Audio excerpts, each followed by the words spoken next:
Welcome back to another episode of Real Chums, where chatting about movies feels like hanging out with friends. I'm your host, Marcel, and with me as always is my co-host, Danny. This week we discussed The Acolyte, starring Lee Jung-jae, Amanda Stenberg, Manny Jacinto, Daphne Keane, and many more. In this episode, we're going to discuss some of our concerns with the format and pacing issues we saw, our overall excitement in the potential of new stories and lore in Star Wars, and much, much more. But before we roll that intro, be sure to subscribe wherever you get your podcast and turn on notifications so you never miss an episode. Join in on that conversation by following us on YouTube at Real Chums, where we do all sorts of other content, and you can connect with us and chat about the things we are talking and watching about. So, with that being said, let's roll that intro.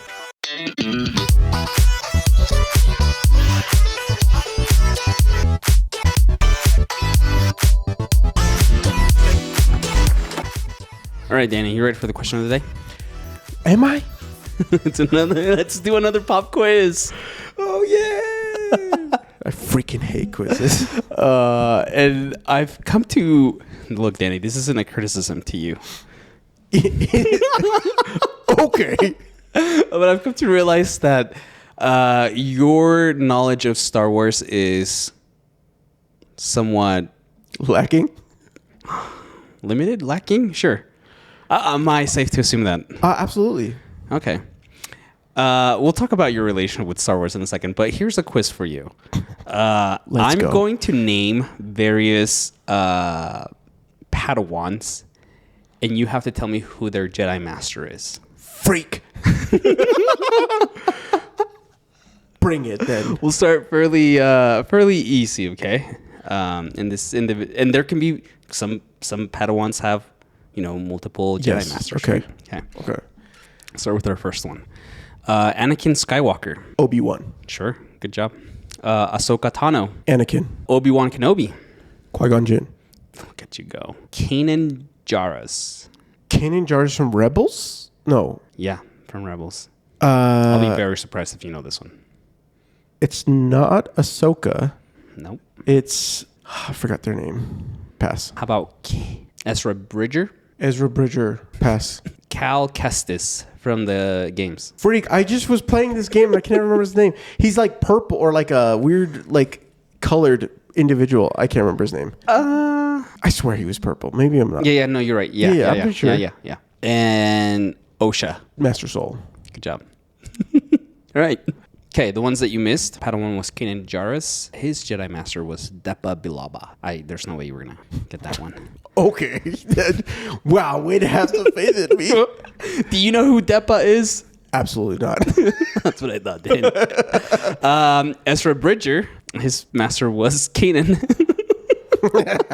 I should have just guessed the one you just did. One right before. And Cal's master was Jaro Tapal. I knew that it was like there was like a three, like it was like a a cadence of some kind. That it was like kind of rolled, but I could not remember for the life of me. I love that game. The game it's great. Have you played the Survivor one? I'm halfway through the second one now. Yeah, I'm no replaying the first one, and then I'm gonna download and play the new one because I got one of the ROG Allies, which is a portable PC, basically. Oh, okay. So it's not like a Steam Deck. It's similar to Steam Deck, but it's just ROG. I got it for a good open box deal, and I don't mind it. Some people are hating on it, but you like it. Yeah. We're taking a break from visiting the originals of this summer's sequels and remakes, mostly because we want to get back on schedule with our podcast and with my work schedule, Marcel's new work schedule, and logistics. We got to make this happen. And we haven't watched the next movie in the sequence. So we're giving you guys a fun break episode and one that we wanted to do, and why not do it for the pod? Yeah. So it might be a little bit shorter, but just so you're aware, we're going to be talking Alien, the first Alien movie, in preparation for Alien Romulus. So that's next week. I actually don't think this is going to be a short one. Okay, all right. You think this is going to be short? I think so. We'll see. All right, let's do it. Okay. Break us down with the storyline. So this show takes place 100 years before the events of the Phantom Menace. There's an investigation opens up into a series of murders of Jedi, and a specific Jedi Master Soul, along with his previous Padawan, go on this journey to find who the murderer is, as well as find some truths that have been long lost, hidden by individuals. Pretty good. Okay. Yeah. I want to set the stage with the fact that this was my most anticipated series of the year. Not only was this the most anticipated series of the year, but you were so excited to see Carrie-Anne Moss in this film. And let's just talk about the first episode, because literally it opens up with the scene that we get from the trailer. A pretty great fight scene, in my opinion. Yeah. And the ending of Carrie-Anne Moss. how were your feelings of that moment? You know, at first I was just like, wait, what? I kind of had expected it, because I felt like a lot of the promotional like teasers prior to this of Carrie-Anne Moss were all in that same backdrop. So I was like, Fair. It seems like all of the shots are there. Is she only one scene? So in the week and a half, 2 weeks prior to the release, I was like prepping myself that she might just be in one episode. And She's not.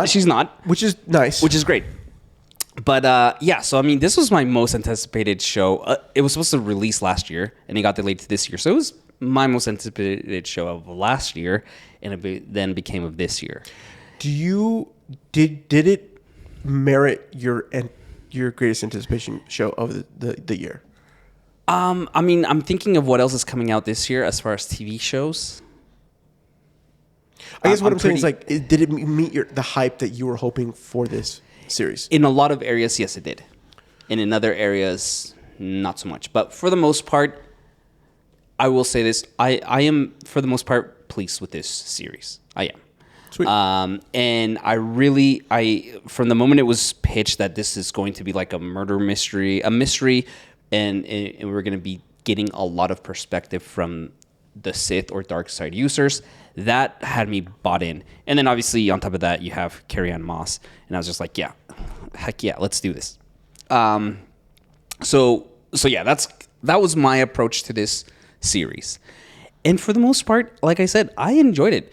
I really love this era of the Jedi. I haven't read any of the High Republic books that they've made a big campaign over the last couple of years. This is a unique era because this is the High Republic. This is the Jedi at their peak, right? Now, 100 years prior, they're starting to lose their power and what they stood for and whatnot. So I think it's just it seems like it's a really fun era to be writing Star Wars content for. Beautifully said. I would agree with that. And I think that's what's really exciting. Like, don't get me wrong, I love, the era between episode 3 and episode 4, those 20 years of the Emperor in power and Darth Vader going out and hunting Jedi. We're getting some stuff of the time after episode 6 and between episode 6 and episode 7. But like, we are going like a couple hundred years prior to what we know Star Wars to be. And I think this has got to be really fun for the writers to tackle and really expand the lore and the universe of the Jedi. Soon, I mean, hopefully we're still getting the James Mangold Star Wars movie that's about the first Force user, and which takes place thousands of years before what we know of Star Wars. So like, this kind of content really has me very excited, and it's fun to be in this era.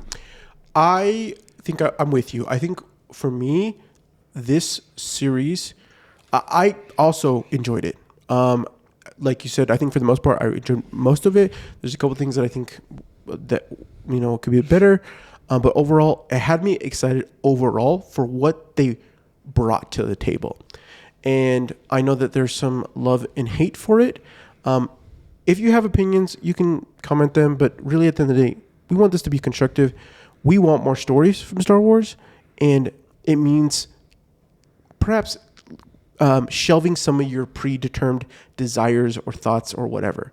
So with that being said, let's dive into some of the things. Let's dive into the Osha and May character from the and let's talk a little bit about her story and kind of where we felt her story came to be. Yeah. So I mean, Osha's the one at the beginning that's good. Correct. Quote, unquote, good. I really at the beginning I really attached to Osha. I think the performance for Osha was better than how Amandla was performing May to me. And maybe this is just me, but like I want to be kind to Hayden Christensen, who played Anakin. Anakin at times, the performance of Hayden's Anakin, I don't blame it on him. I've always said this. I blame it on George Lucas's lack of being a good screenplay writer. Okay. Yeah. I think too many times Anakin was a bit too whiny, immature, and I purposefully, but it wasn't delivered right. He wasn't given enough story beats and depth in the script for him to deliver that performance. I think it's a fair assessment. And I think at times I just couldn't buy into Amandla's performance. I loved what she was doing with Osha. And I think maybe because we were getting more time with Osha and we were getting more of her perspective, and maybe that changed a little bit towards the end with May. But I really liked Osha more as a character, and even more so. Full spoilers ahead, by the way. I really liked her turn at the end. I agree. I do. I think her overall arc was better. I think the problem with May was actually the fact that, like, I think what you're essentially saying is, like, they did not take maybe the time, similar to Anakin, to give her the story beats that May needed, and she was this weird filler. It felt like a weird filler character, even though there was supposed to be this duality kind of arc between the two of them. And although I like the turn for Osha at the end, I actually think that it was it didn't hit as hard as it could have, because we didn't get enough emotional beats with May as a character, in her deeper motivations or whatever. And I think, honestly, what it comes down to is what, like you said, there wasn't a long enough scene for us to feel a deep connection to May, outside of Master Soul trying to get her to feel his sorrow for not being able to save her. Yeah. And I think, I mean, we have that episode 7. Sorry, the 7th episode of this series. We have the episode where we get the flashback, right? Episode 6 ends with Master Soul saying, "You and I need to talk, May," and then it ends. And then episode 7 is the flashback of what happened in that planet, Bendrock, whatever it's called. Yeah. And it's great, but the whole episode is just a flashback. We never get to experience what May is feeling by Soul telling her what really happened, right? Agreed. We get it at the end, very little, and then obviously in the last episode, in episode 8, she goes and tells Osha, like, no, like, Master Soul killed our mother and whatnot. Like, I think I would have wanted to spend a little bit more time with May as she is processing all of this, and maybe that's why the character of May. I'm halfway through this season, I was almost wishing, like, I kind of want, like, the two characters to kind of become one again. I don't know how you would write that. Like, they merge into one. They do a super Saiyan, whatever.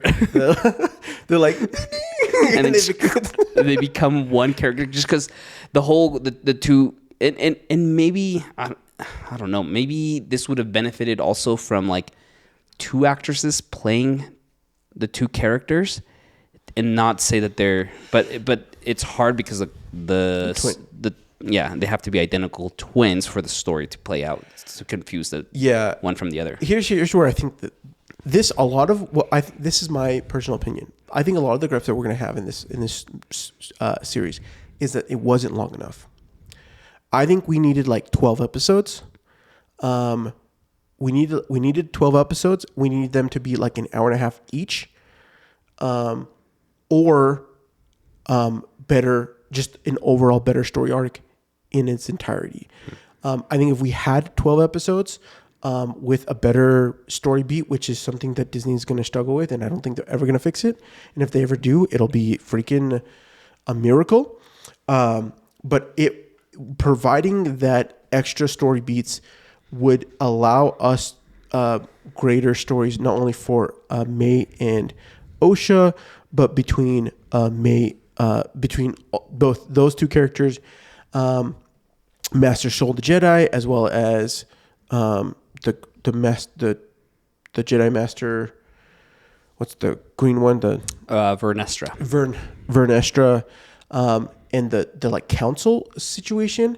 Like, I think those are all story beats that would have helped to play into and given May some opportunity to, like, because like she goes out there and that could have been a stress for the council, like what is happening, and putting stress on Vernestra, that would have helped May's story arc a little bit, as well as the like council and like the overall Jedi atmosphere and where they're at storyline, in turn allowing us to have the greater growth of where Osha ends up taking the role of realizing that she is frustrated with where she's at, and that she is willing to accept, willing to join a Force user who doesn't follow the rules, which I think is a pretty great story arc.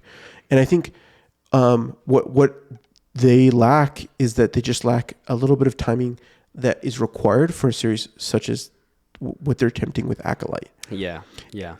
Because this series has a lot of amazing things. I think with Osha and May's character, it brings the Force, what the Force, how the impact of the Force, not only at this time, but in like the general overall Star Wars lore. Mm-hmm. We also have the fact that this is the peak of Jedi, like you said, but we don't get a lot of that in this series. We get little glimpses, but I think that like the political, we know we love Andor and the Rogue One because of there's this political like moments of like what it needs to be done, as well as Rebels and things like that. That if they had played into that a little bit more, I think would have helped to give good story beats. For us to want to see where these little strings are being like opening up, so that we can tug on them as we move into the greater story. Yeah. Game of Thrones does an amazing job at this. They introduce characters, and then they develop a bigger cause for why things need to be happening. The back and forth between the houses, which they could easily do in this Star Wars series. Between the Jedi Council, the secretness of it, some other Jedi Council, members that are in the know of some kind of why are they in the know. On top of that, with Master Soul and his deep desires with trying to help Ahsoka, as well as the fact that like we can get to know May wanting to hunt down these individual characters, dealing with. What's his name? The Jedi guy. The Stranger? Yeah, the Stranger. Yeah. Kamir? Yeah. In play of having a little bit more banter of like what some of the motives that go into wanting to go and perform these assassinations. I'm thinking, I don't know why I just had Stranger Things come to mind. Let's look at Stranger Things, especially the last season. Okay. Season 4. Season 4, all of our characters, and the Duffer Brothers do a really good job at splitting up our characters, and everyone kind of having their own arc. Yeah. Okay. Separated. Yeah. Fair. And then coming together, and it works because Stranger Things it's very much a character-driven stories, right? To the point where like we fall in love with characters that like immediately die, or that die. They're only there for one season, right? I'm thinking of Sean Austin's character. Right. Anyway, so many. But that's because they take time to really flesh these characters. And the episodes, to your point, are 50 minutes long, or an hour long, and you have eight to 9 episodes. A lot of these episodes on the Acolyte were maybe 28. I think the last one was the longest one, but like on average, they were like 30 minutes to like 33-minute longs. That's not enough. It's not enough. for what you're trying to accomplish with this intricate and detailed story that you want to do. Because like there is a lot to love. I think that in this series, I think the fact that they brought some really amazing characters. Master Soul, you said this after the first episode, that he feels like a Qui-Gon Jinn character, that like he knows who he is, but he's troubled and he's not quite on the same page with the council. And to me, and the actor who plays Master Soul absolutely completely blows it out of the park. Yeah. I just forgot his name. Yeah, it's Lee Jung Ye. He learned English for this role. Okay, just incredible. Yeah, no, you're 100% right. I'm not just saying like give me longer episodes just for longer episodes' sake. Give me longer episodes that, for you as a writer and as a showrunner, can develop motives, can develop character decisions, and what's driving the storyline. 100%. Yeah, I'm not asking for longer episodes because I want to see more Force and Jedi battles. I'm asking for more episode length, and for episodes, in order for us to get a actual full arc that feels complete, that we then have a motivating factor on why we're going to go to the next phase. The thing I think on what I find in this story is that they have every element that could potentially outdo Game of Thrones. Because Game of Thrones writings, they do a really phenomenal job. But I think that they could compete with Game of Thrones. Mm-hmm.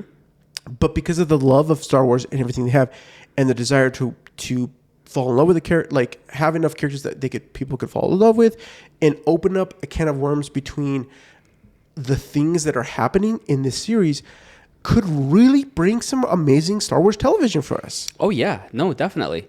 I want to go back to Stranger Things. This last season 4. So you have the thread of Vecna, the villain. Okay. Yeah. His thread, you feel his presence throughout the first like 4 or 5 episodes. We don't get a flashback until like episode 6 or 7. Okay, where we see his upbringing, his powers, how he ends up like murdering his whole family, where we get like the truth revealed through that flashback.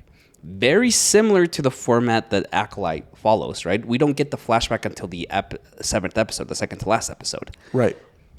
But why does it work better in Stranger Things?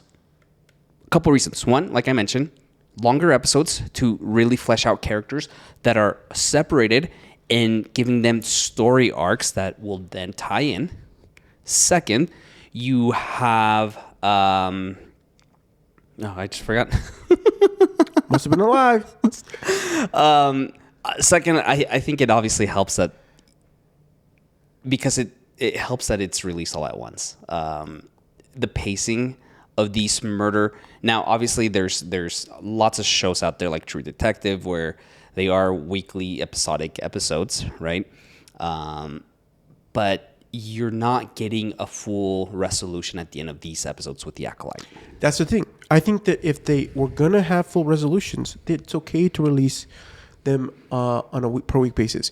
We had 2 full episodes where you're basically cut off on a commercial break for an entire week. Yeah. My biggest gripe as far as episodes was it 6? So it was episode 6. I felt like episode 6 was just like a filler episode. Which one was that? Is that the one that's after they had the big battle, right? And in the middle of the night in the forest. And then it is Kimir has taken Osha to his cave, and Master Soul has May on the ship, and then Vernestra is going over to the planet to search for what's going on, whatever happened. That one was just very this could have been a perfect episode to really flesh out how May is feeling, how Osha, getting to the truth from Osha. But we get a couple glimpses between May and Kamir and the stranger, and that's the thing. Like, what little we do get is it's wonderful dialogue of Kamir making her doubt, making her like wonder why she's there, and him planting doubt, and then it ends with him giving her the helmet, right, and she puts it on. But we could have spent more time really fleshing that out, so that way, because the next episode is the 7th episode where we have the flashback, we don't see modern day May and Osha, and we don't see them again until the last episode. So we go a whole episode without knowing what happened, and not just what happened, but like giving us character growth rather than just a flashback of what happened 15 years ago. Look, I think Kamir, probably is the best character in the series, because when he shows up, he's either motivating with violence, right? He's causing stress, killing out the Jedi, and showcasing that he is a force to be reckoned with. Slash, trying to play off something that for the characters. 2, he's trying to he's providing character beats for Osha slash or May, depending on the little moments, in the sense of like providing insights into it opening up questions. Yeah. Right. Next to that would be probably Master Soul. But I think that, like you said, episode 6, like Vern, she comes into and she has some sort of like issue with light speed travel. She also like, they just like are running. She feels like she's angry the whole time. And like annoyed. And again, it's like, what's the motivation with her annoyance? What's the motivation? To me, this would have been I think you said it pretty great in opening up the character between Master Soul and May, Osha and Kamir a little bit better. Maybe keeping that same point there, but giving Vernestra and the rest of the team a bigger role, opening up the council area into that scene, into the politicking of what is happening. How much better would it have been if in that episode, or not just that one, earlier, they had introduced the character of the senator, Senator Rayencourt, which I feel this is why Vernestra is so annoyed, because she doesn't want, she feels like the Senate is getting involved too much into their dealings, right? Like, why not introduce this character a lot earlier, so that way I can know, like, this is why she's annoyed. This is the pressure that she's feeling in wanting to find out what's happening, and then maybe possibly like covering it all up, right? I know she had like a giveaway line saying like, we can't, let anyone in the Senate know about this. Right. Fine, but show me that external pressure. Show me that external conflict as to why she is adamant on figuring out what's happening, or wanting to hide and cover up this mess, right? Not wait till the last episode where you introduce a great character who gives an awesome little monologue about why he doesn't trust the Jedi, and because they have this power that they cannot control, that they don't know how to harness and control. And she says, we don't claim to control the Force.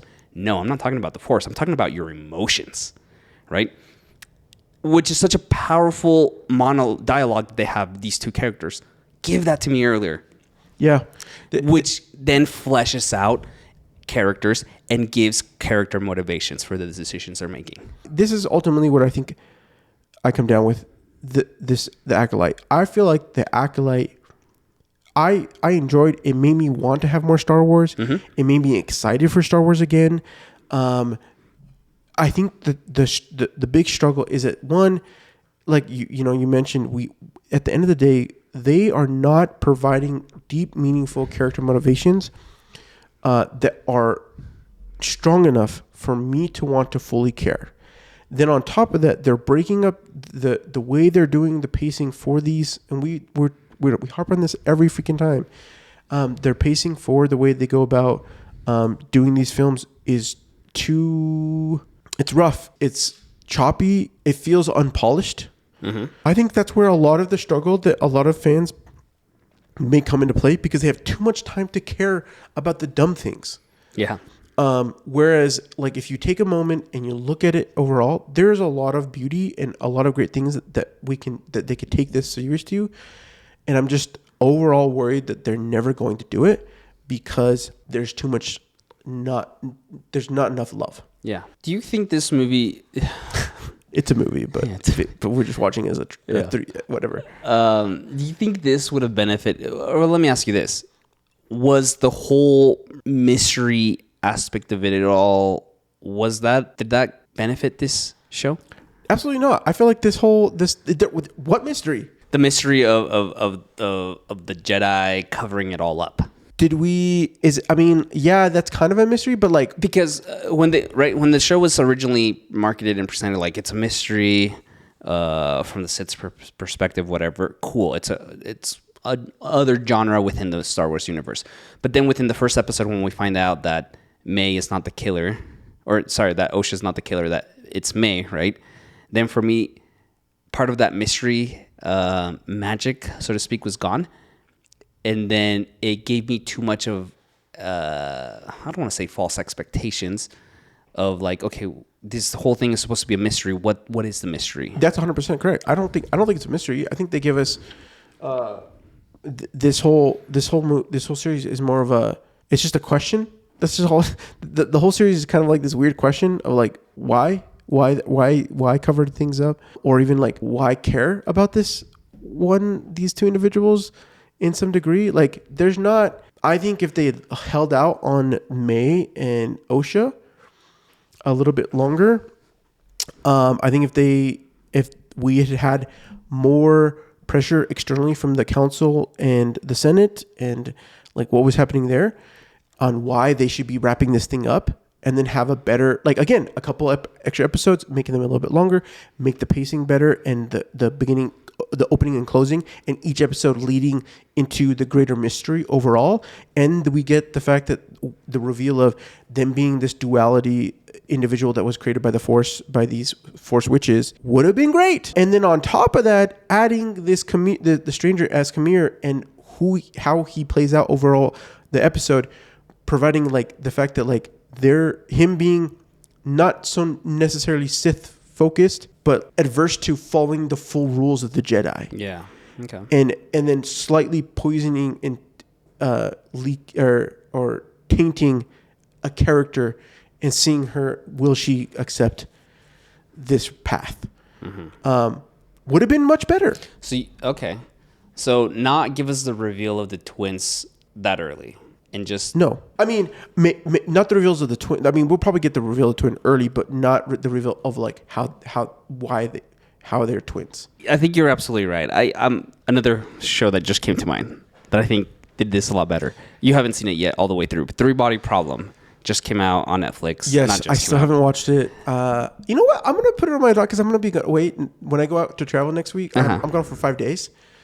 That'll be a good one to put on my every day I'm watching an episode. Do it. It's great. Written by the Game of Thrones guys, by David Benioff and D.B. Weiss. So they structured it really well in the sense that they introduce like the conflict. We get a flashback, and we have constant flashbacks throughout the whole season. Okay. Which really gives you as a viewer, it's giving you little tidbits. It's allowing you to put pieces together based on what you're seeing, rather than but again, these episodes are an hour long episodes. They're 10 episodes. It's 10 episodes, yeah. Each one's an hour, probably some are a little bit more, and it's giving you enough to know what's taking place in the present day, what's happening in the past that's affecting the present day, but it's giving you a full story each episode and teasing what's to come. you as a viewer are piecing together the pieces based on what you're given, rather than what we saw here, which was here's some information, then we have a flashback scene from the Jedi's perspective, and then we don't touch about it for another 3 episodes. Then we have a flashback episode from the Coven's perspective, and now we put it all together, but it's too late at that point, right? Yeah. And I think, again, Three Body Problem does a great job with what's happened in the past, with a big reveal of a character. You're like, oh, right? But then there's still like 3-4 more episodes of what's going to happen moving forward. The big reveal, one of the big reveals, happens like halfway through the season, right? But we continue to move forward. Really well organized and executed, and I think that's kind of the issues that again the Acolyte had. I know, like, look, this series, as much as we have some like criticism, I really hope that Disney doesn't stop it. I want more. Like, I'll say it, I want more. Like, I outside of these little criticisms, which I think would have helped if you had released all of them, or again, just make them a little bit longer, as we've talked about. I really want more from. I want a second season of this.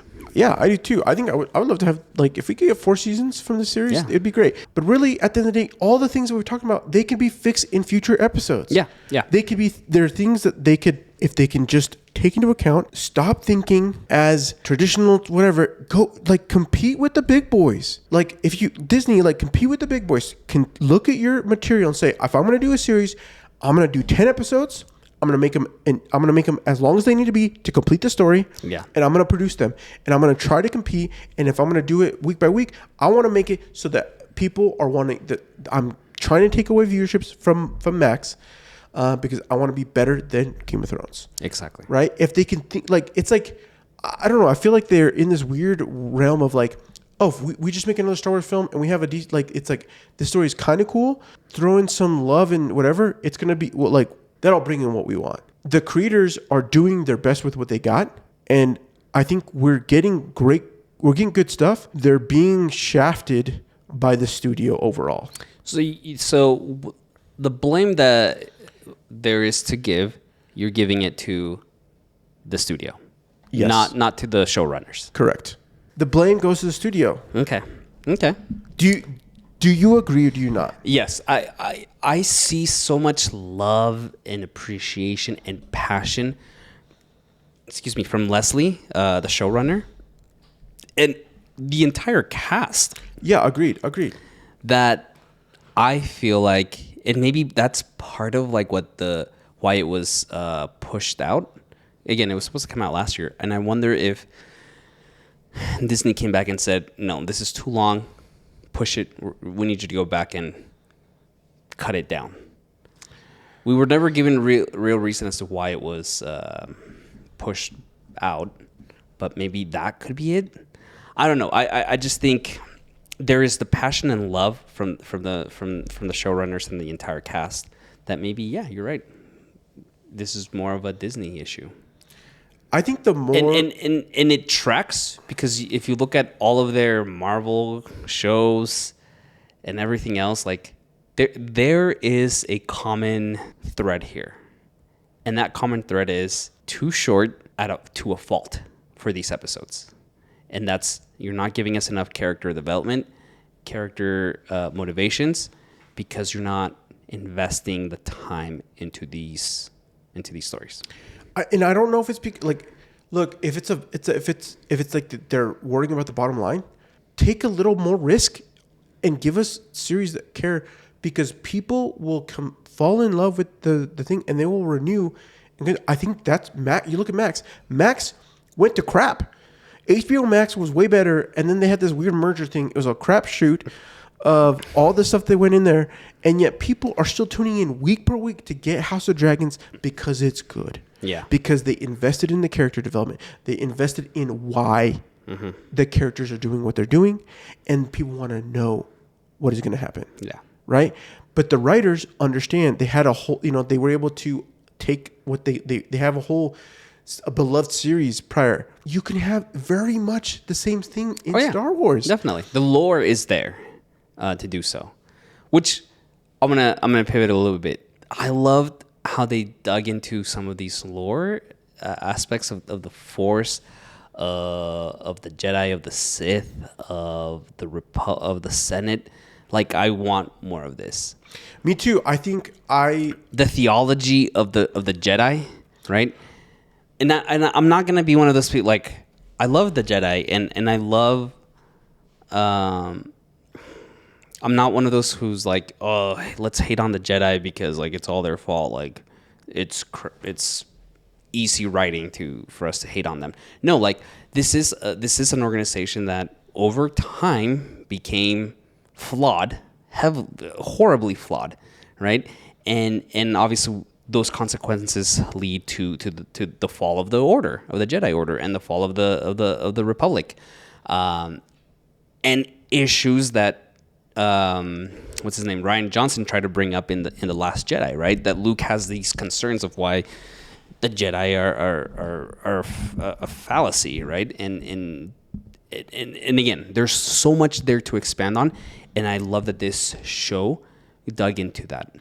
I also love. I mean, I agree. I think I love the idea from the very moment we get the stranger, him saying, "You would, I don't, you may consider me a Sith," but he doesn't call himself a Sith. Mm-hmm. He just is someone who lives as a Force user outlaw, right? He doesn't constrain. He doesn't like. He's not necessarily under the same order and rule sets that he wants to do.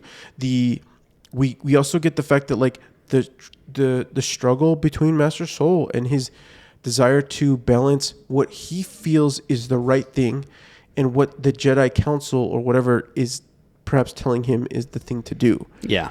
Right? There's this where we see it, like you said, the beginning of like the perhaps the corruption or the struggle that the Jedi is beginning to face because they're playing a weird shadow game of sorts or something to that effect of like losing their way. Yep.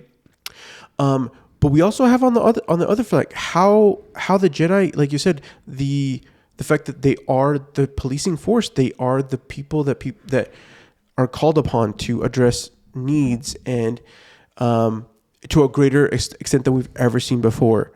And what's that impact on the greater world societies? And it's not the Empire that is in power. It is the idea is that there's a more balance in political, like there is unity among, or like a democracy and guidance amongst it, and the Jedi are there to help to support that government thing, that there's not tyranny necessarily over all the worlds or whatnot.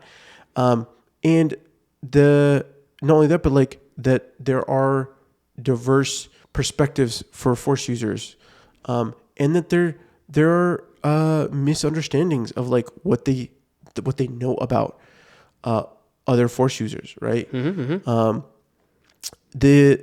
And to me, like there's so many great things that could be brought for us as stories, and I mean honestly, they did a great job. Like they did a good job. I loved, despite the lightsaber fights, which to me I think is some of the best lightsaber fights that we've had in a long time in Star Wars. I agree. The choreography on these fights were just top notch, and it's because I love the different eras of lightsaber duels. Right, the prequel movies have a very stylized type of fighting, with flips and lots of spins and whatnot, and it fits that era, right? And then you have the sequels with Rey and Kylo Ren. It's very toned down but very like aggressive style of fighting. Here, it's extremely like leaning into the martial arts. That last episode, man, when they're jumping off that little overpass, just crouching tiger, hidden dragon, dude. Just, I loved it. Just slowly falling back. I love that. And then using the Force as they're fighting to like dodge the knives that May is throwing and whatnot. Like, it is beautiful choreographed duels, and I want more of that. But I want those to be the cherry Yeah. to the emotional and the Exactly, yeah. the drama beats that we desperately want. Yes. Every aspect of all this stuff. That's the I think the people get caught up. I was at a show in Norman, Oklahoma. Okay, and I'm out there, and there's these 3 security guards. We're intermission for Gabriel's show, and they were sitting there like talking about the Acolyte. They're like they're dogging on it, and I go up to like, "Are you guys talking about the Acolyte?" And they're like, "Yeah, it's trash." I'm like, "You know, is it trash? It's not trash, dude. It's pretty great." Some of the best Star Wars fights. We get way more interesting perspectives and insights. And yeah, the characters might be a little, might be not what you want, but we have a lot of stuff that's there that we could look forward to. Yeah. It may not be what you want, because like they say the same thing. Like I love Rogue One, and they're like I liked Andor and stuff like that, right? And to me, it's like people are so caught up in, I don't know, like the nuances of what they are mentally thinking about Star Wars, where none of them have ever read a comic book or any other anything outside of the regular Star Wars. Maybe they've never seen Rebels. Maybe they've never seen any of the actual Clone Wars. Like all those are phenomenal storytelling. Yeah. And yet and provide similar, you know, like moments. And the difference is that like because they're short episodes and they're complete episodes. Yep. That's the thing, is that they're short complete episodes, but there's a lot of slog that you have to get through those episodes before you get a lot of the nuggets that really make those series great. Yeah. I think here's the problem. I think we have romanticized the Jedi. I don't think the problem is Star Wars. Oh, interesting. I think we have romanticized Jedi and the Force, that when we have showrunners, directors, writers that come in, and we as an audience have romanticized them, and the people in the Star Wars universe have romanticized them. Okay? That when we have writers and characters challenge that romanticism we have for the Jedi, we put up a wall.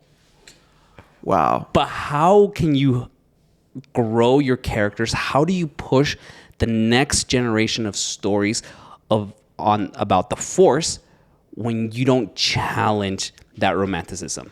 Beautifully said. Yes. I've been holding that nugget. No, that just came to me. But I think that's the problem. These guys that you were talking to, right? These people on YouTube and on Twitter, that it's okay that, and I'm not saying like all of our heroes need to be.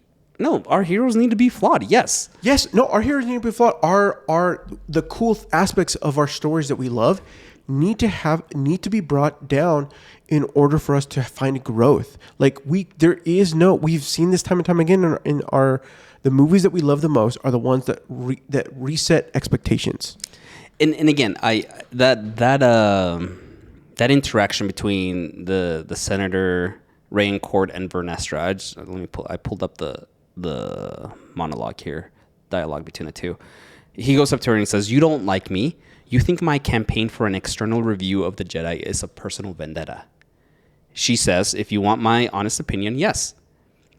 Good. Here's mine. I think the Jedi are a massive system of unchecked power, posing as a religion, a delusional cult that claims to control the uncontrollable. To which she replies, "We don't control the Force." In his final response, "Not the Force, your emotions." Which, see? You bait it. Again, I would have wanted this interaction so much earlier. So much earlier, bro. Like, if just give us more of these little moments of tension of like pushing the buttons of the Jedi. Yeah, of the characters, right? Because what he's doing here, he's basically pointing out the fallacy and the strictness of these beliefs that in 100 years are going to lead to the downfall of Anakin, right? Yes, and the same reason why Kamir is pushing on Osha and having her question the same things. And the same flaw that led Master Soul to his flaws, right? because he had this this emotional connection to Osha and wanted to save her, wasn't able to connect to May that way, and he straight up says, like, I have a connection to her and I want to be her trainer, her master, right? Correct. But because they are so afraid of expressing, showing, or quote unquote not controlling their emotions, they suppress that. And this is what I want. I'm going on record here. This is what I want from the new Rey movie that they're making in a couple of years. I want that expansion of this fallible, dogmatic approach to the Force, that you need to somehow, that, you know, emotion leads to anger, anger leads to fear, fear leads to the dark side, right? Whatever that may be. Like, no, if you can harness your emotions in a healthy way, how much stronger is that going to make you as a Jedi, right? And we have in Attack of the Clones in the movie, there's again, not George Lucas's best trait in writing, but there's an interaction that Anakin has with Padme, where something along the lines of like, are you allowed to love? Like, I thought Jedi aren't allowed to love, right? And he goes on to explain, like, no, on the contrary, like, we are recommended and suggested to love, and you know, we're motivated by love, the love for the people and whatnot, right? That could have been expanded a little bit more, but I hope that's what we get. And again, this is the problem with the Jedi at this time, and what's going to lead them to their fall and their destruction eventually, right? But like, stuff like this is what I want to see more of, and I want to continue to see how Kamir is going to challenge Osha, sorry, and that suppressing of her emotions. All we're seeing is that suppression of emotions is what's leading all these Jedi to the dark side. Oh yeah, right. Well, but I love the fact I'm shipping Kamir and Osha, bro. Oh heck yeah, dude! Dude, I want them to come in and find some, like, these two fierce. They become lovers and they become fierce foes and like problems to this Jedi Order that has them wanting to hush more, suppress not only emotions but actual events that are happening time and time again, that again lead to more the greater fall or connection to the other stories, right? Yeah. Show us and share these stories of like how we see the Jedi's desire to suppress what is really happening and the desires of their Jedi's for the greater good. Mm-hmm. So that we can have something that we can say, like, let's tell a story that like completely destroys why that is not the right way to do it. Yeah. Right. Yeah. I don't know. It's there. The recipe is there, right? And again, I had a great time. I think the good stuff that's here, the choreography, the characters, the development that we did have is good, right? They just need to fine tune these story elements, these character decisions. And it's interesting because everyone's dead, right? So like, and hopefully we get a season 2, you have the opportunity to really push. And I think Vernestra is going to be this leading character that's going to be continuing to push the story, because as of right now, she's the only one that knows the truth. 100% she's lying to Yoda at the end. Oh, 100%. Right? She's going to keep Yoda out of the, in the dark. So you have Vernestra, who this character has the opportunity to really push her agenda to a degree, and then have Kamir come in, and now that we know that he was her Padawan, and really challenge her. I am pretty upset that they killed as many people, like killed Master Soul. I wish they had, like, they were able to, like, that he is damaged and he perhaps is in some like comatose, like force state that doesn't allow him, that he's not, like, he's like in a coma, forced coma. So he's healed, he's like better, but he's like suppressed himself into like some weird like forced cocoon type thing. Not cocoon, but you know what I mean. Well, here's my question. No one's dead unless we see them being killed, right? Yes, we saw him get force choked, right? Okay. And very emotional, like where he tells Osha, like, it's okay. it just breaks my heart because even after everything that he did that was wrong and what was right in his point of view, right? Enosha, she's killing him. He just says, it's okay. Like, it just breaks my heart. He is so good. But anyway, then he's laying on the floor. What's her face? Vernestra comes. She mind reads everything, what happened, force sensitive, everything. And then the next thing we see is just an altar and a body. Not even a body. We just see an altar in flames. That's fair. What if she just created that? He's alive. And she just did that to make it seem like she gave... Yeah, gave burial. Because we never see the actual body be put on the altar and a fire light. Okay, that's fair. That's fair. And I really hope that's the case because it would really make the next series and bring in like, because he's such a strong character. He's such a strong character.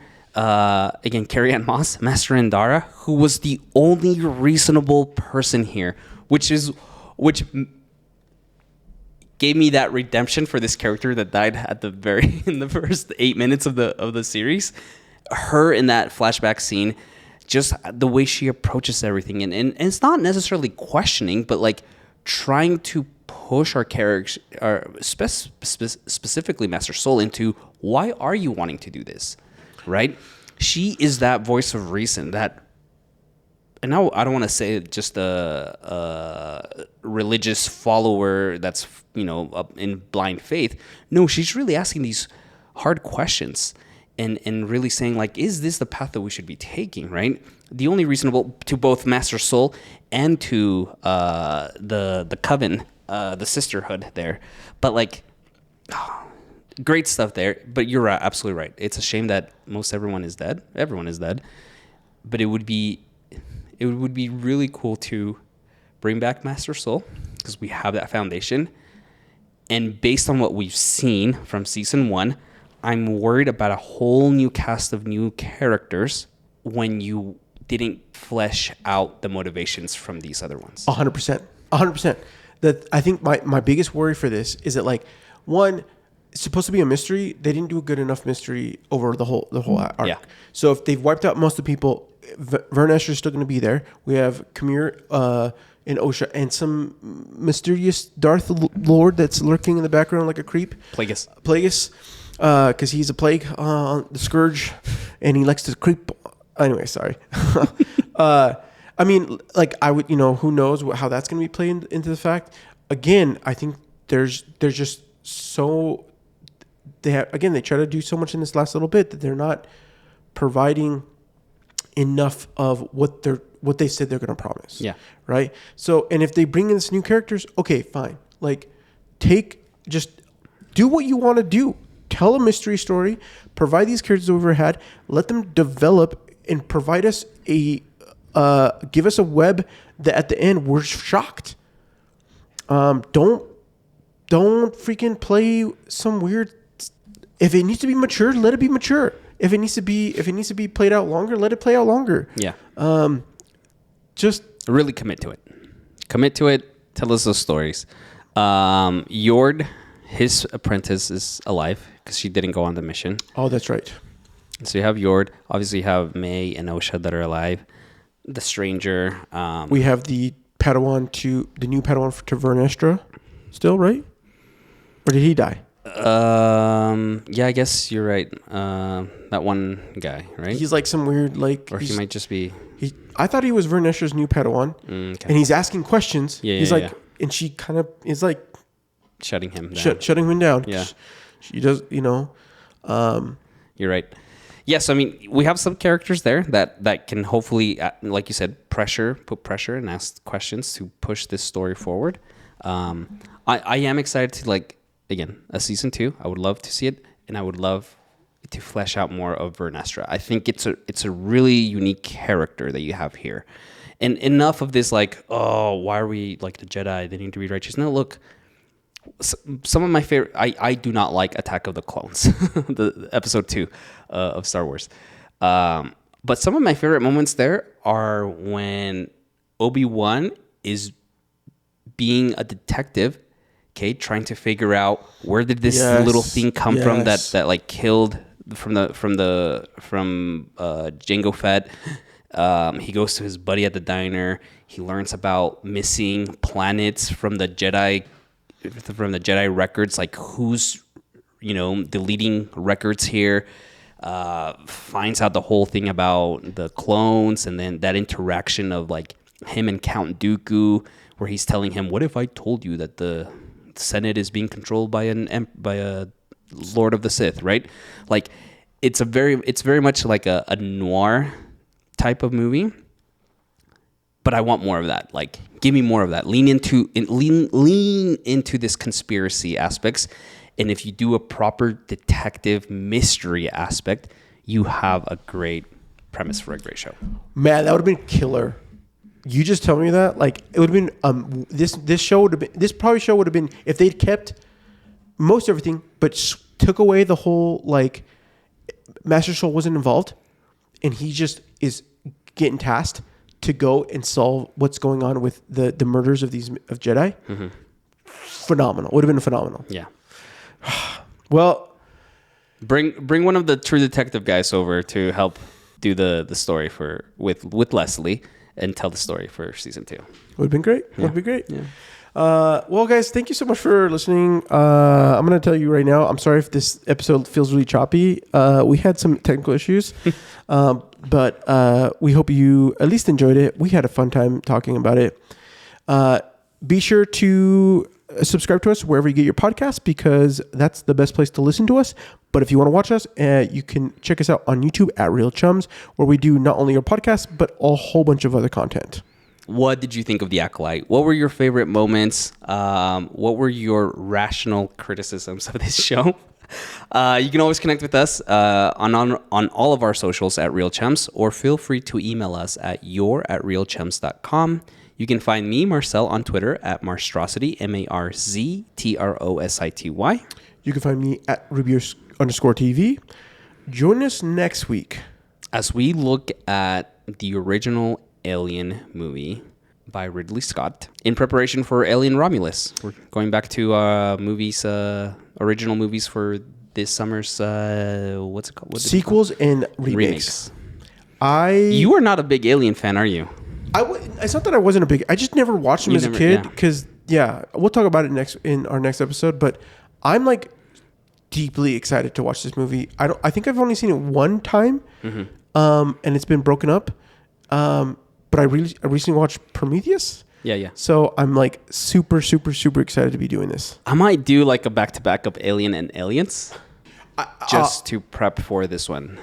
Deal. I'll do the same. So go home, watch it, and join us next week. Later.